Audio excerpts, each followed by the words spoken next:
In the studio, we have Red Lake Nation College Director of Library Services Ignacio Mendez interviewing RLNC Faculty and Admissions Officer Devery Fairbanks. Red Lake Nation College would like to thank the National Endowment for the Humanities for their generous support in the creation of this podcast. We hope you enjoyed this podcast. Miigwech. Good afternoon, everybody. My name is Ignacio Mendez. I'm the Director of Library Services at the Medwaganunan Library for the Red Lake Nation College. And joining me today is Devery Fairbanks, one of our college professors. Devery, would you like to introduce yourself? Yes, thank you. My name is Devery Fairbanks. Come from the White Earth Reservation. Wabashka King and Donji, Mahinganese to go magazine to a dam. And I've been in education for many years, and I've been a faculty for, between 20 and 25 years. Before that, I was in admissions. Oh. So I've been in higher ed for a long time. That's quite the record, Devery. It sounds like you've seen and done a little bit of everything. Before that, I drove a truck, sheetrock. We hauled sheetrock with the flatbed, then a boom truck. Oh, wow. So that was it made a few dollars, but it was kind of boring. So I wanted to do something more interesting. Yeah. It does sound like an interesting job, at least from the surface, the cheap one at least. But yeah, part of our interview is we plan on asking Devery a couple of questions just in general to moments in Native history that remained unwritten, or at least not very talked about, using his capacity as a historian with so many years under his belt. So if all is good, I would like to start with our number one question. What would be at least, or what you would consider at least, one or two of the most important parts of Native history that remain unwritten or not just spoken about certain circles?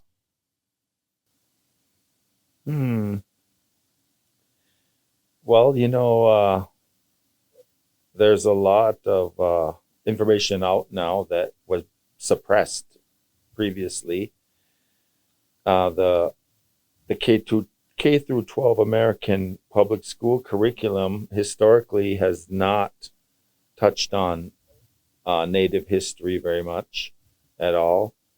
But now there's a lot is out there. Quite a bit is out there now. A lot is known, starting with the doctrine of discovery. And we start there, and we're on a good path right there. That remain unwritten or not just spoken about outside certain circles. Going back to your first point, Devery, suppressed by whom? Could you elaborate at that a little bit? Yeah, the American public school system, the K through 12 system, has historically suppressed information. The whole history of Native Americans is not known, is not taught. Usually they say in these history books or anthropology books, textbooks, they'll have a little bit on Indians, on Columbus and the Mayflower and Thanksgiving, and maybe Sacagawea on the Lewis and Clark expedition. But I'll give you an example. I taught at Iowa State University for 8 years. I taught there from 1997 through 2005. I taught Native American Studies. And 99% of the students were non-Native American. They were all other races, but very few Native Americans at Iowa State, mostly Caucasian. I taught for 8 years, and I taught, critical race theory long before it became a fad. I've been doing critical race theory for quite a while. Right. But the students were outraged because they were denied this information when they went to school, K through 12 public school in the United States, they were denied this information and they were outraged. They were mad at the public school system in the United States. That's who suppressed it. Oh. Okay? And the students were upset, why weren't we taught this? Why was this left out? And too, I would take a survey of students every semester, and I would say, how many of you think that, have you ever heard anybody say this, or you said it yourself? History is boring. I hate history. History is boring. People say that all the time. And there's a good reason for that. It's because half of it's left out. People are curious creatures. You go to the grocery store and you stand there with your shopping cart waiting for your groceries, and you look over and you see magazines like the National Enquirer or People magazine or whatever gossip, pulp fiction gossip mags are there, like J-Lo got a divorce, or the Kardashians went to treatment, or whatever gossipy stuff. People want to know information. They want juicy tidbits. And half of the history was left out, so of course it's boring. If you leave out half of it, then it's going to be boring. 1492, Columbus sailed the ocean blue. He saw a few roving bands of Indians, and we lived all happily ever after. Thank you. There's your history right there in a nutshell. So, yeah, the students were outraged. I had them read this book, The People's History of the United States by Howard Zinn. Very interesting book, too. That book has been quite heavily recommended to me myself. I have it at home as well, and I've been looking forward to reading it. Howard Zinn, yeah. He's an unusual historian that he gets the whole history, not just the pop culture history that most historians go by, the accepted history that's whitewashed and, half of it's left out.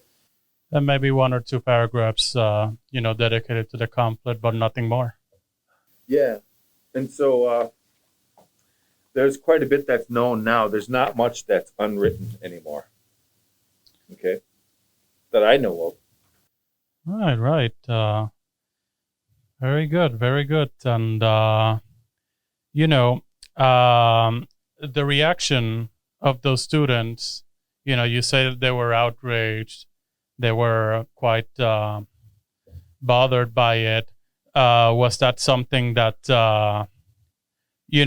as you proceeded in your career as an educator, you sought perhaps more accurate sources, perhaps more written by Native authors, different perspectives that weren't quite so entrenched in like the mainstream type of history? Absolutely. No way would I use the same, whitewashed, watered down history that they used. Another good one is, what's his name? This guy, Gary Clayton Anderson. He wrote Little Crow Through Dakota Eyes. He's a Caucasian historian who wrote from the Native point of view. Same as D. Brown.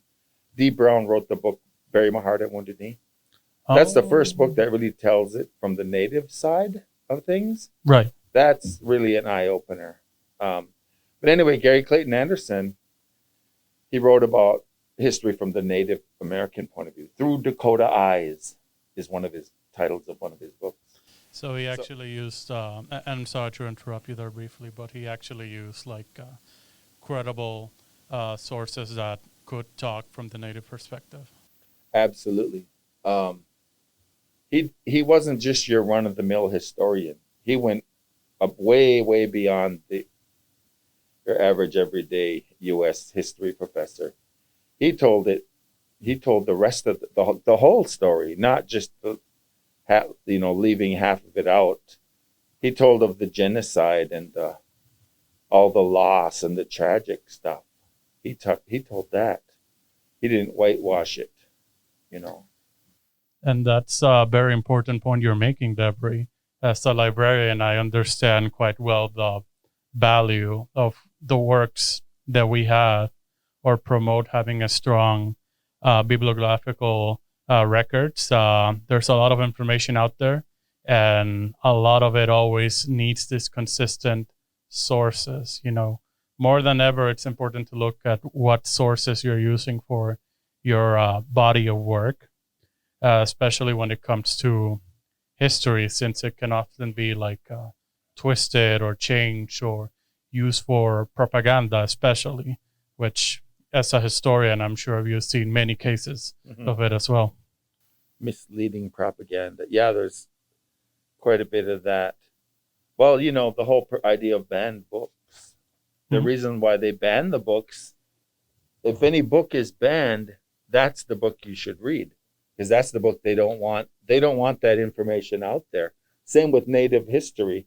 Native American history has been banned for, hundreds of years. And just like the idea of the banned book list is rather interesting. It has some surprising titles on there. They're banned for different reasons. But Native history has been banned for a long time. And it's just now coming up. Well, it's been coming out the last 20 years. Yeah, we ourselves, and I have myself examined for banned book with quite a couple of banned Native books, for example. And they always cite very big reasons, oh, maybe this has a bit of swearing and violence, but of course, the banning of books always serves propaganda by of itself, rather than actually being because of set quote-unquote values. Absolutely.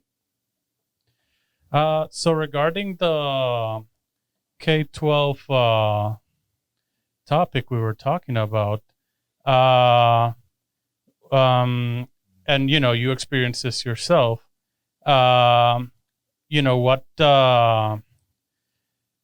was specifically, well, actually, I think you kind of brushed upon this. I was going to ask you what would be some of their background and how they came about, but I think you already covered that area. We talked a lot about how it affected the Caucasian students over there, but, seeing some of the reservations you work with, how did you, in your perspective, see how it affected their respective reservations? Yeah, that's interesting too, because I came up to tribal college in 2005 at Leech Lake College, and I taught Native political science, federal Indian policy, and history, and things like that. And I found that even young Native Americans didn't really know their own history either. They were victims of the K through 12 suppression also in the K through 12 American public schools. So they didn't really know their history either. I was a bit surprised, but I quickly brought them up to speed.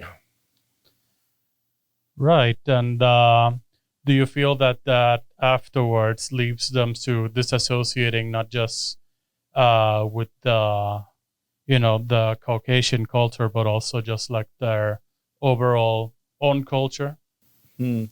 Disassociating? Yeah, like they don't quite feel like they belong in either world in a way. Well, that's an interesting question. Well, I'll just tell you, I first went to Native American Studies class in high school, and the teacher was a Native American. So he taught us the real deal. Then I went to junior college, 2-year junior college, and I took Native Studies there, and the teacher there was also Native American, and he taught us the real truth. And then I went to the university and got my bachelor's, took Native Studies there, and also years later I went back to grad school and got a master's. I took Native Studies there. And that was down in Arizona, where there's all different tribes. Up here it's just Ojibwe, Dakota. But down there was all kinds of different tribes, and they had similar stories. They had similar stories that we have up here. And so everywhere I went, the Indian boys in the room, the Indian students in the room would be mad, like, I'm going to go beat up some white people. let's go to Bemidji and beat up some white people or whatever. Just because the stuff we were learning just made us so mad. It was like horrible, horrible genocide. The boarding schools, the losses, the children, abuse and so forth. Horrible, horrible stories. And we learned that, and right away we had this, animosity towards the Caucasians. And I've spoken with Caucasian people. I lived in Iowa for 9 years. I liked it there. It was okay. And I spoke with many, there was very few natives there, so spoke with Caucasians, and they said, let's try to change things then. Now that we know things, I wasn't blaming them. I told them about it, though. I kind of chuckled. I said, 20 years ago, I would have beat you up or something like that. I was just kidding, right? But they said, it's important to know this because we grew up with stereotypes, with the prevailing American stereotypes of Indians, the negative portrayals of Indian people, such as they're homeless, they're winos, they're drunks, they're thieves, they're thieves and savages and heathens and pagans, whatever. And they would say, they met me, and there was two other guys on the Native Studies faculty. And they realized that you guys are not, that you don't fit the prototypical stereotype of Native Americans being, violent and alcoholic and all of that type of thing.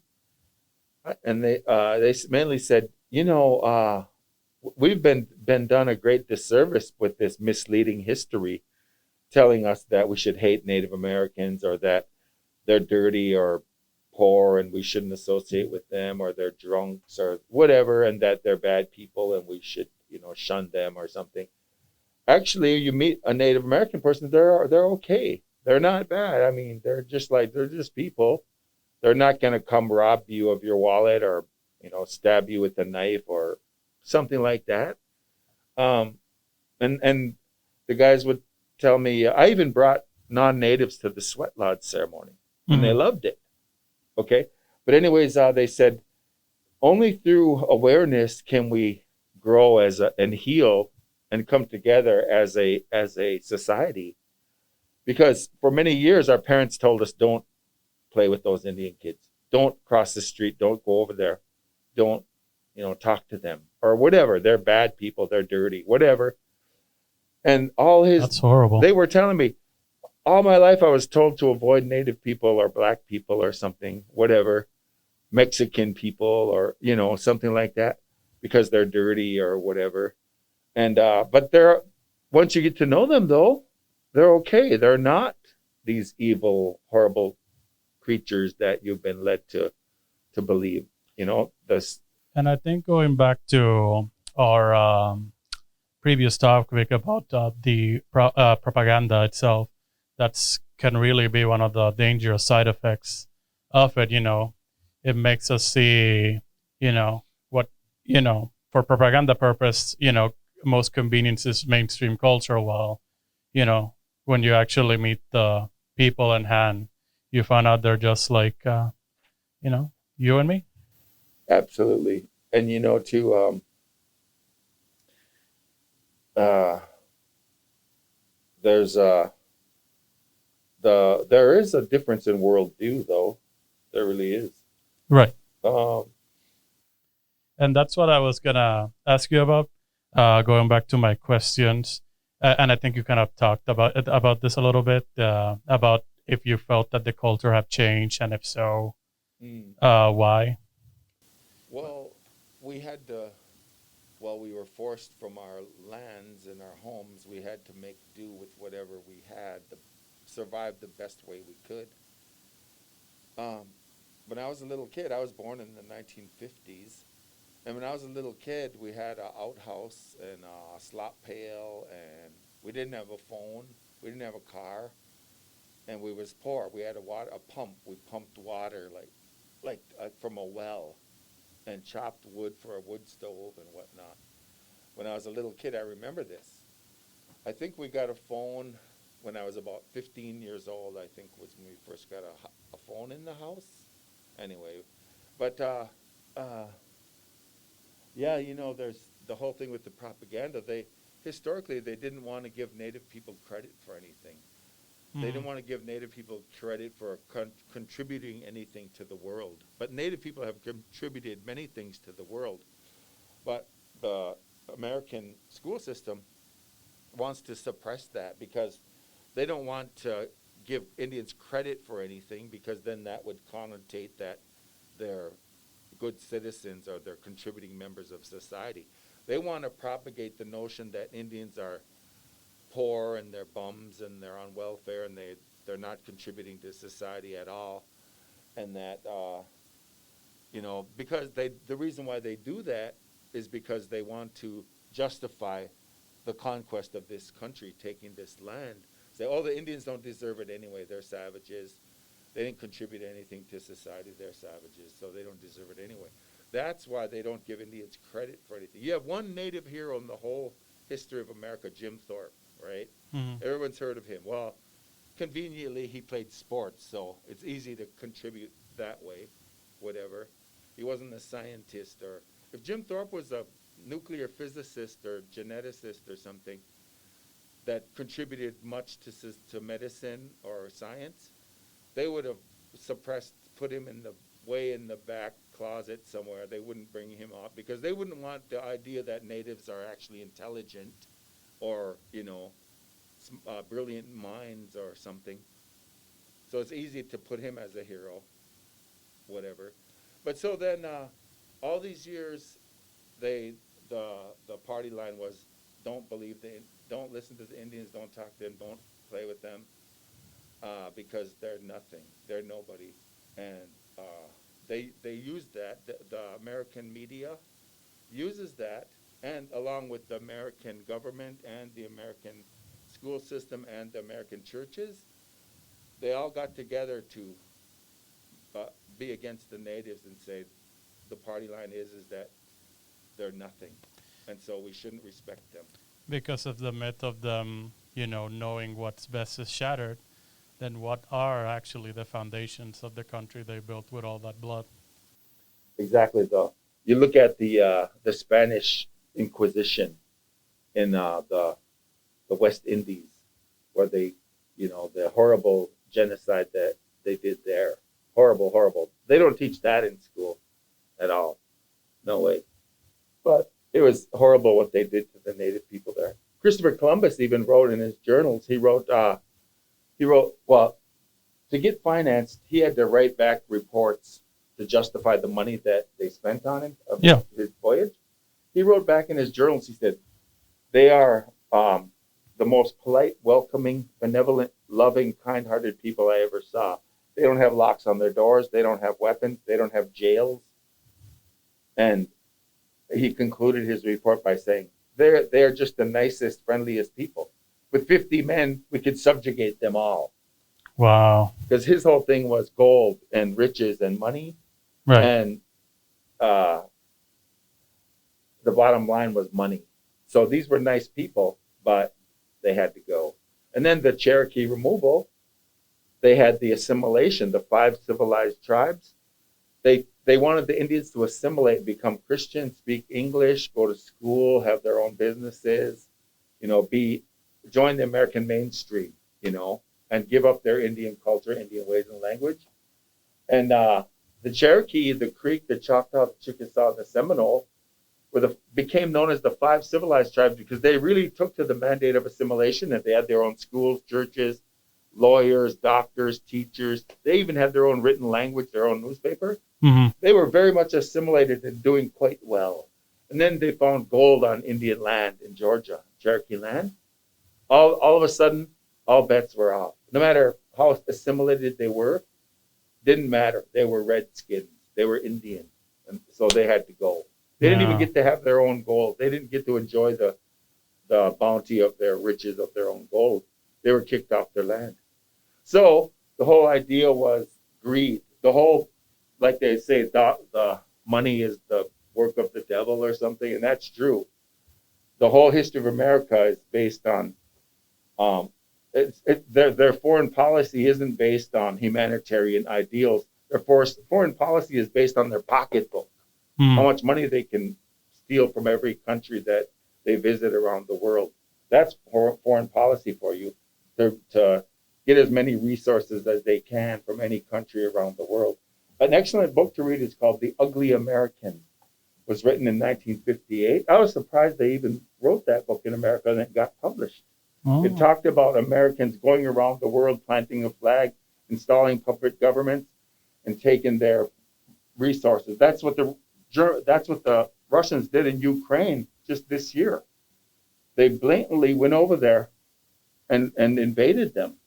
And Ukraine is one of the richest countries in the world with millions and billions in resources and timber and a lot of natural resources. And Russia is a good example of doing that this year.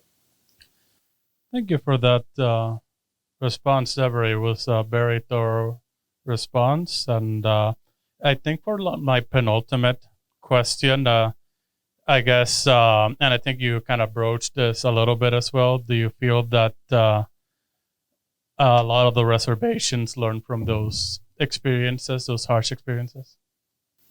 Well, yeah, absolutely.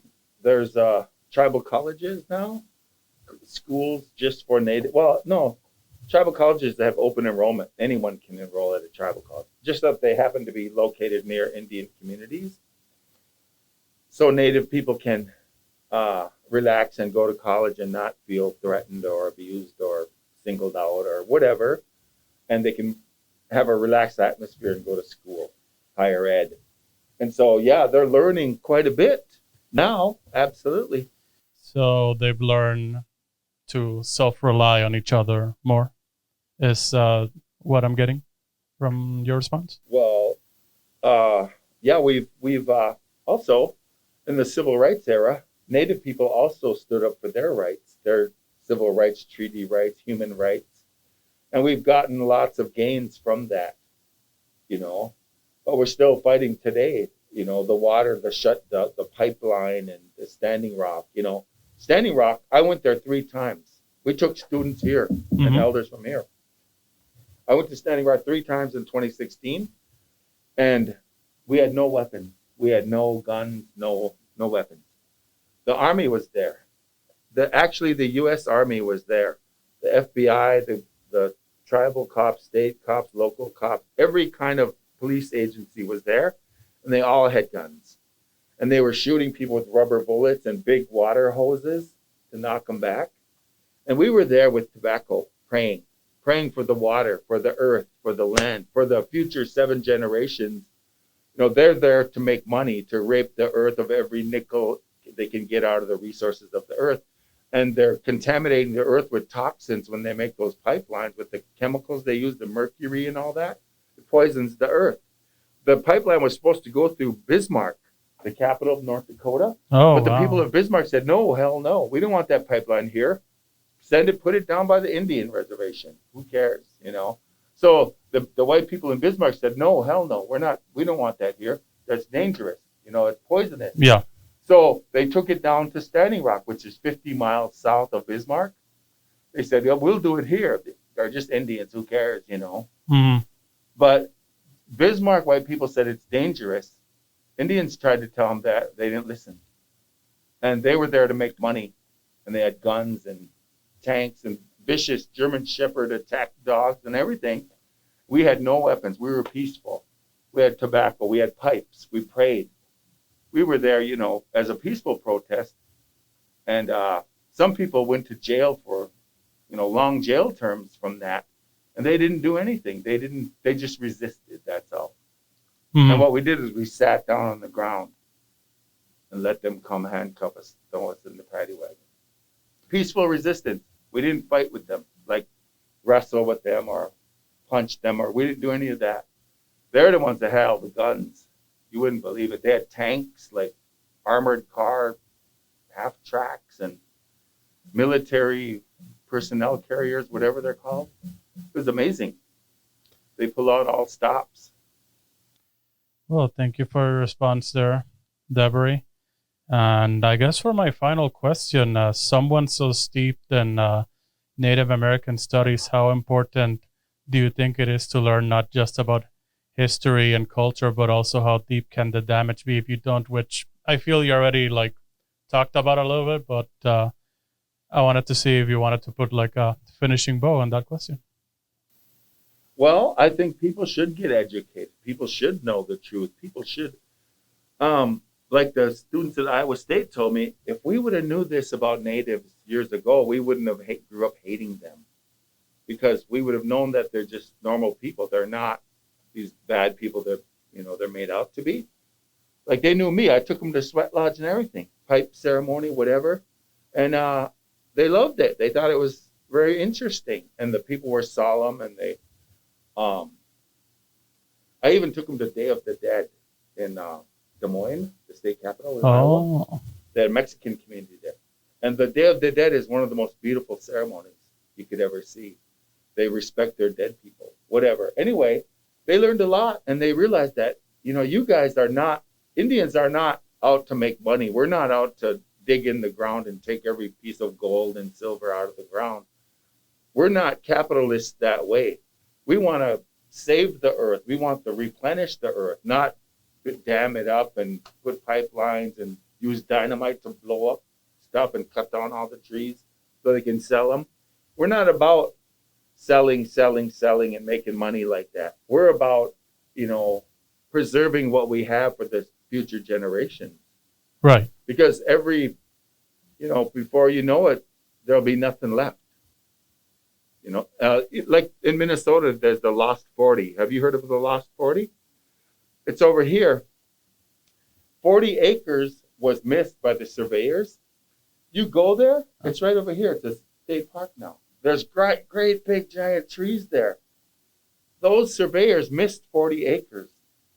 And if they wouldn't have missed it, it would cut those trees down and sold the boards for timber, lumber. Wow. But if you can take schools take students there now. You can see all the trees they missed. Great, big, nice trees. Big, tall.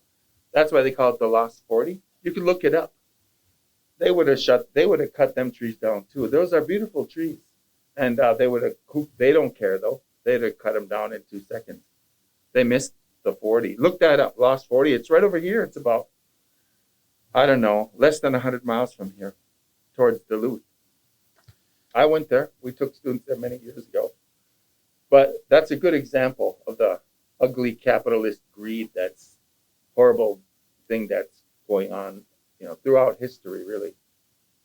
So, we should learn as much as we can. Race relations will never improve unless we learn about each other. And pass it down to the next generations, of course, through education and lived and learning and just meeting new people in general. Yep, and trying to get along. Yeah. Devery, thank you very much for your time. And everybody have a good morning, afternoon / evening, depending. Thank you for listening to this week's episode. We hope you enjoyed it. Join us next week as we upload a new episode on the Gikendaasowin Podcast. Gigawabaman. A chimi gwitch to the following for their efforts in the creation of this Red Lake Nation College Gikendaasowin Podcast episode. Opening and closing music by Director of Equity, Cultural Education and Archives, Floyd Buck Jordan. Opening, introduction, and closing by Red Lake Nation College podcast intern, Natea Neto. Host this episode, Ignacio Mendez, and guest speaker, Devery Fairbanks. Production by IT Director, Josh Nelson, and RLNC student, Rebecca Peterson. And a special thanks to the National Endowment for the Humanities for their generous support.